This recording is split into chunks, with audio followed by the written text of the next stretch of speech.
جوزي من اليمن ومسافر بره، كلمه بصوت بنت اختبره عشان حاسه ان ممكن يخوني وانا بعيد عنه. مش عاجبك؟ جامد.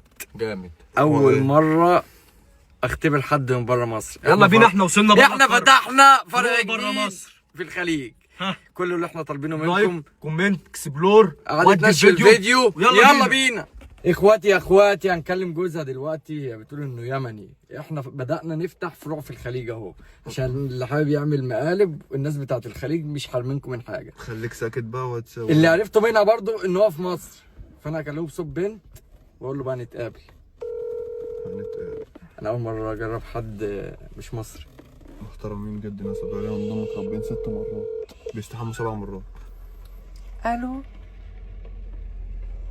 الو الو السلام عليكم. وعليكم السلام. عامل ايه يا عبدو؟ الحمد لله في خير وعافية. انت ما تعرفنيش. لا والله ما حصل على شرف. انا جبت رقمك وعرفت ان انت مسافر وقاعد في مصر دلوقتي. ايوه. انت جوك ايه يا عبدو؟ انت يمني صح؟ اي نعم، من اليمن. انت جوك ايه؟ بتحب السهرات؟ بحب الجمال. والله يعني بتحب؟ لا اقول لكم الا خيرا. طب ممكن اقول لك حاجة؟ انا عايز اتعرف عليك يا عبدو، عايزه نقضي الليله سوا.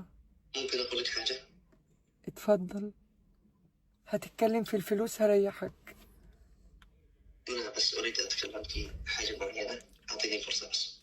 اتفضل. أعوذ بالله من الشيطان الرجيم. يوم تشهد عليهم ألسنتهم وأيديهم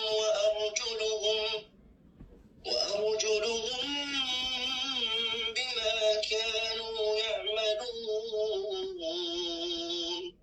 وقال تعالى: الخبيثات للخبيثين والخبيثون للخبيثات والطيبات للطيبين والطيبون للطيبات أولئك مبرؤون مما يقولون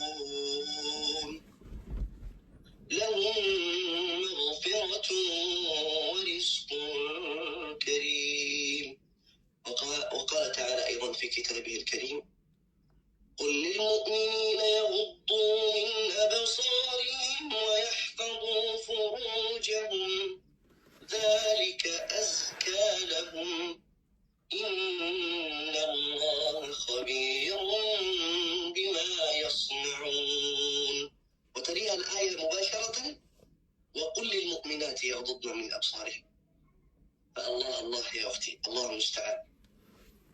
يعني هذه الدنيا فانية. اقسم بالله عبد الرحمن، اقسم بالله انت مالكش حل. على فكرة انا شاب واسمي احمد ومن مصر، وبنعمل فيديوهات ومقالب وكده على السوشيال ميديا.